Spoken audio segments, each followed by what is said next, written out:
Hello students, आप सभी का स्वागत है इस नए वीडियो में। तो इस नए वीडियो में हमें क्या डिस्कस करना है वो समझिए। हमें डायमैग्नेटिज्म को पढ़ना है, ठीक है। इस वीडियो में भी हमने डायमैग्नेटिज्म से रिलेटेड प्रॉपर्टी को स्टडी करना है, जानना है। तो उसको पढ़ने के लिए हम लोग एक टॉपिक डालते हैं परफेक्ट मैग्नेटिज्म, ठीक है। परफेक्ट डायमैग्नेटिज्म किन किन सबस्टांसेस में पाया जाता है और ये एक्चुअली परफेक्ट डायमैग्नेटिज्म क्या होता है वो हमें समझना है। What do mean by perfect diamagnetism? Diamagnetism का मतलब आप समझ रहे होंगे, इससे पहले भी हमने प्रॉपर्टी बता दिया था कि डायमैग्नेटिज्म प्रॉपर्टी कैसी होती है, ठीक है। डायमैग्नेटिज्म कैसी प्रॉपर्टी होती है वो आपको मैंने बता दिया था कि फील्ड्स को क्या करते हैं, जो एक्सटर्नल मैग्नेटिक फील्ड होती है उनको क्या करते हैं, रिपेल करते हैं। और बहुत सारी चीजें मैंने बता दिया था जो पिछले वीडियो में आप जाके देख सकते हो, पढ़ सकते हो और उसको वॉच करोगे तो बहुत सारी बातें समझ में आ जाएगी। अब हम लोग चलते हैं परफेक्ट डायमैग्नेटिज्म। ये परफेक्ट डायमैग्नेटिज्म कहाँ ऑब्जर्व की जाती है? क्या यह परफेक्ट डायमैग्नेटिज्म डायमैग्नेटिक सबस्टांसेस के द्वारा एग्जिबिट की जाती है या नहीं की जाती है? Can this property be shown by the diamagnetic substances? क्या डायमैग्नेटिक सबस्टांसेस परफेक्ट डायमैग्नेटिज्म को शो कर सकते हैं? क्या आपका आंसर है? बोलिए, विचार कर बोलिए, सोच कर समझिए, सोच समझ कर बोलिए। तो जितने सारे डायमैग्नेटिक सबस्टांसेस हैं वो परफेक्ट डायमैग्नेटिज्म नहीं दिखाते हैं। वो वही दिखाते हैं जो सुपर कंडक्टर्स हैं। दो substances which are superconductors. Superconductors can only show perfect diamagnetisms, ठीक है। जो सुपर कंडक्टर है वही डायमैग्नेटिज्म दिखा सकते हैं। ये सुपर कंडक्टर्स क्या होते हैं ये मैंने आपको इससे पहले करंट एंड इलेक्ट्रिसिटी में बता दिया था कि those conductors whose resistance at a particular temperature becomes zero. ऐसे कंडक्टर का टेम्परेचर अगर हम लो करते जाते हैं तो रेजिस्टेंस की वैल्यू भी क्या होती है, घटते जाती है और एक पार्टिकुलर टेम्परेचर पर उसकी रेजिस्टेंस जीरो हो जाती है ना। वो पार्टिकुलर टेम्परेचर पर जब उसकी रेजिस्टेंस जीरो हो जाती है तो ऐसे प्रॉपर्टी को हम लोग सुपर कंडक्टिविटी कहते हैं, सुपर कंडक्टिविटी बोलते हैं। और जो सबस्टांसेस इस तरह की प्रॉपर्टीज को दिखाते हैं उसे हम सुपर कंडक्टर्स कहते हैं, ठीक है। सुपर कंडक्टर सॉलिड भी हो सकते हैं, लिक्विड भी हो सकते हैं, कुछ भी हो सकते हैं, लेकिन सुपर कंडक्टर्स ही रहते हैं। और ये सुपर कंडक्टर परफेक्ट डायमैग्नेटिज्म को शो करते हैं, उसी के बारे में हमें पढ़ना है। तो जैसा कि आप देख रहे हो ये सुपर कंडक्टर्स है, इसके अंदर में मैग्नेटिक फील्ड बिल्कुल जीरो है, बिल्कुल जीरो। अनलाइक डायमैग्नेटिक सबस्टांसेस क्या करते थे, अपने अंदर एक दो मैग्नेटिक फील्ड को समा के रखे रहते थे। हजारों में एक, 100 में एक, जो भी है वो एक समा के अपने अंदर में रखे रहते थे। लेकिन ये जो सुपर कंडक्टर्स है जो कि परफेक्ट डायमैग्नेटिज्म को शो करते हैं वो एक्चुअली क्या कर रहे हैं? ये जो सुपर कंडक्टर्स हैं ये एक्चुअली क्या करते हैं, अपने अंदर मैग्नेटिक फील्ड्स को बिल्कुल ही नहीं आने देते हैं। इस तरह के जो सुपर कंडक्टर्स हैं वो अपने अंदर में मैग्नेटिक फील्ड्स को बिल्कुल नहीं आने देते हैं, एक भी मैग्नेटिक फील्ड्स को अंदर नहीं आने देते हैं। इस तरह के सुपर कंडक्टर्स कभी भी मैग्नेटिक फील्ड्स को अपने अंदर नहीं आने देते हैं। तो ये जो जगह खाली जगह बना हुआ है, इस खाली जगह में मैग्नेटिक फील्ड जो है वो जीरो है और ये एक सेफ जोन बन के सामने उभर के आ रहा है। ये क्या बन गया?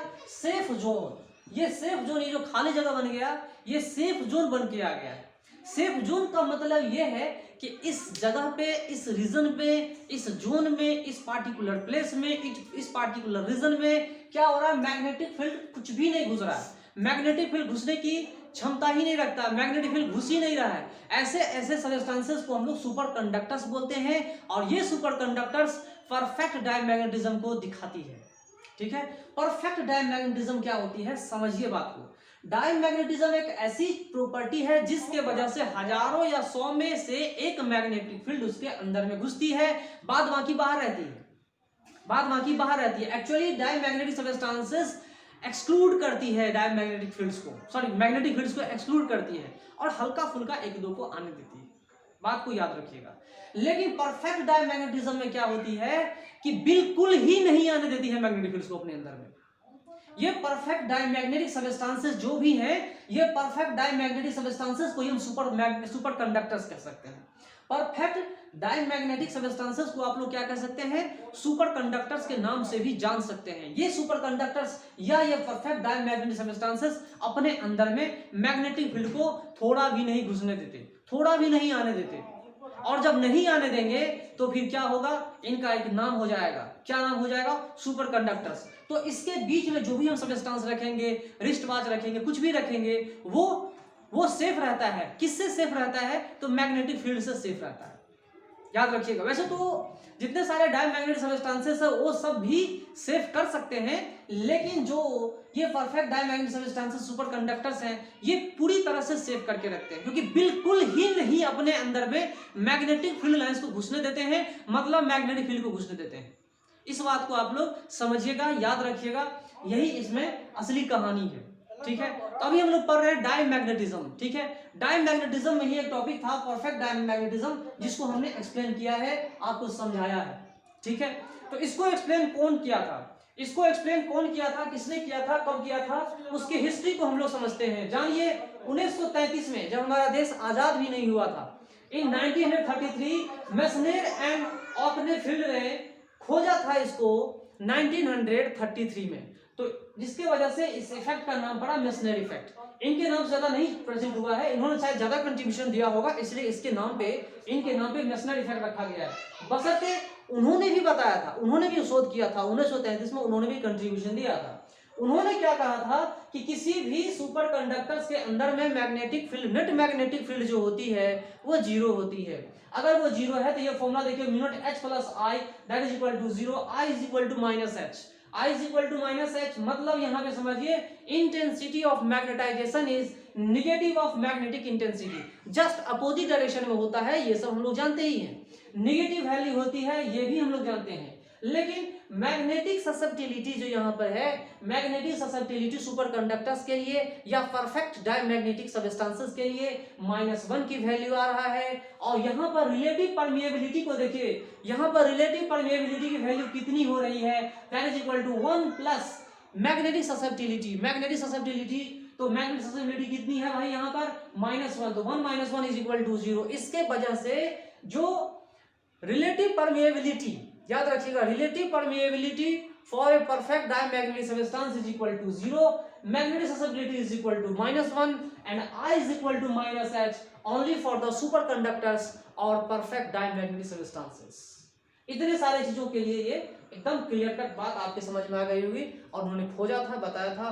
तो इतनी सारी चीजें वैल्यूज हैं, आप रिलेटिव परमिएबिलिटी देख लीजिए, 0 आ रहा है, I is equal to -H, magnetic susceptibility is equal to -H, ठीक है, -1।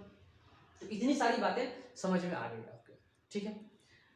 तो मैं ये समझ रहा हूं कि जो मैंने आपको बताया वो बातें आपके समझ में आ गई, डिटेल में समझ में आ गई होगी, बेसिक चीजें हैं, ठीक है। कोई बहुत बड़ा न्यूमेरिकल हमने नहीं दे रखा है।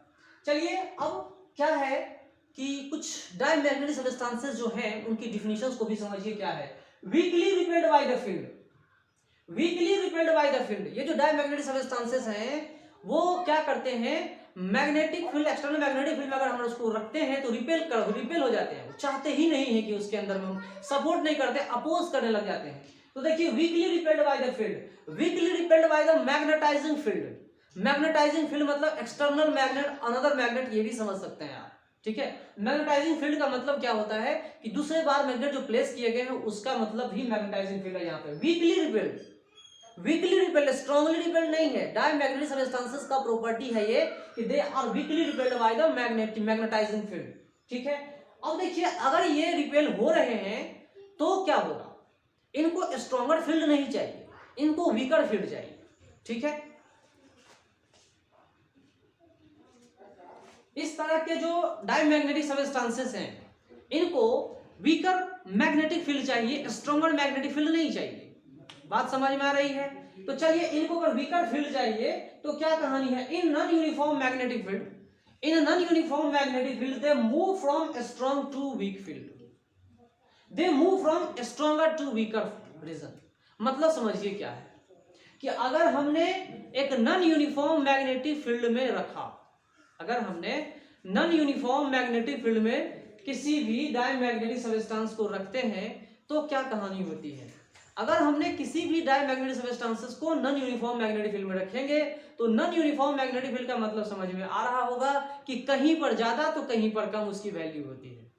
मैग्नेटिक फील्ड इंटेंसिटी या मैग्नेटिक फील्ड स्ट्रेंथ की वैल्यू नॉन यूनिफॉर्म फील्ड में कहीं पर ज्यादा होगा तो कहीं पे कम होगी।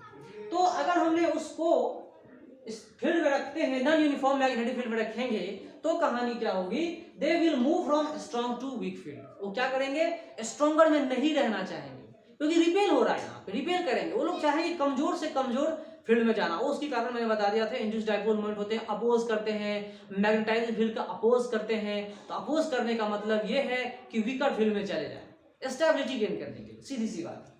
ठीक है, तो चलिए यहाँ पे मैंने जो दिखाया, यहाँ पे आप ये देखिए कि अगर मैंने ये मान लो डायमैग्नेटिक सब्सटेंसेस हैं और ये नॉर्थ पोल साउथ पोल जो है वो मैग्नेट है, बार मैग्नेट है, जो हमने यहाँ पर प्लेस करके रखा हुआ है। तो प्लेस करके रखा हुआ है तो मान लो कि अगर हमने इसको नॉन यूनिफॉर्म मैग्नेटिक फील्ड में रखते हैं, नॉन यूनिफॉर्म मैग्नेटिक फील्ड मतलब यहाँ पे फील्ड स्ट्रेंथ ज्यादा मजबूत है, यहाँ पर भी ज्यादा मजबूत है। आप सब जानते हैं पोलर रीजन्स है, नॉर्थ पोल है, यहाँ पे फील्ड स्ट्रेंथ ज्यादा है, यहाँ पे फील्ड स्ट्रेंथ ज्यादा है। फील्ड स्ट्रेंथ ज्यादा होना चाहिए, तो ज्यादा होने की वजह से इतने जो बार मैग्नेट हमने यहाँ पर जो डायमैग्नेटिक सब्सटेंस रखा है इसको ऐसे ही रहना चाहिए, ऐसे ही रहना चाहिए। लेकिन ऐसा नहीं करते, समझिए बात को। अगर ये बार दूसरा मैग्नेट हो या डायमैग्नेटिक सब्सटेंस हो, इसका नॉर्थ पोल साउथ पोल हमने इस तरह से रखा हुआ है। डायमैग्नेट बहुत सारे, कॉपर है, बिस्मुथ है, सिल्वर है, मर्क्यूरी है ना, लीड है। अगर हमने इस तरह से रखा है तो इस तरह से रहना नहीं चाहिए। स्ट्रॉन्गर स्ट्रॉन्गर स्ट्रॉन्गर स्ट्रॉन्गर इस तरह से नहीं रहना चाहेंगे। ये चाहेंगे कि स्ट्रॉन्गर रीजन को छोड़ करके वीकर रीजन में घुसे, स्ट्रॉन्गर रीजन को, स्ट्रॉन्गर जगह को छोड़ करके वीकर रीजन में घुसने की कोशिश करेंगे। तो ये क्या करेंगे, ऐसे नहीं रहेंगे, ये घूम जाएंगे स्टेबिलिटी गेन करने के लिए। इस तरह का इनका पोजीशन नहीं रहेगा। अब ये घूम करके क्या होंगे, जो भी मैग्नेटिक फील्ड है उसके परपेंडिकुलर डायरेक्शन में ये अपना पोजीशन दिखाएंगे। अब इनकी पोजीशन जो होगी कुछ इस तरह से होगी। ठीक है, ये नॉर्थ पोल हो जाएगा और ये साउथ पोल हो जाएगा। मतलब जो भी मैग्नेटिक फील्ड थी उसके परपेंडिकुलर डायरेक्शन में इन्होंने मूवमेंट कर दिया।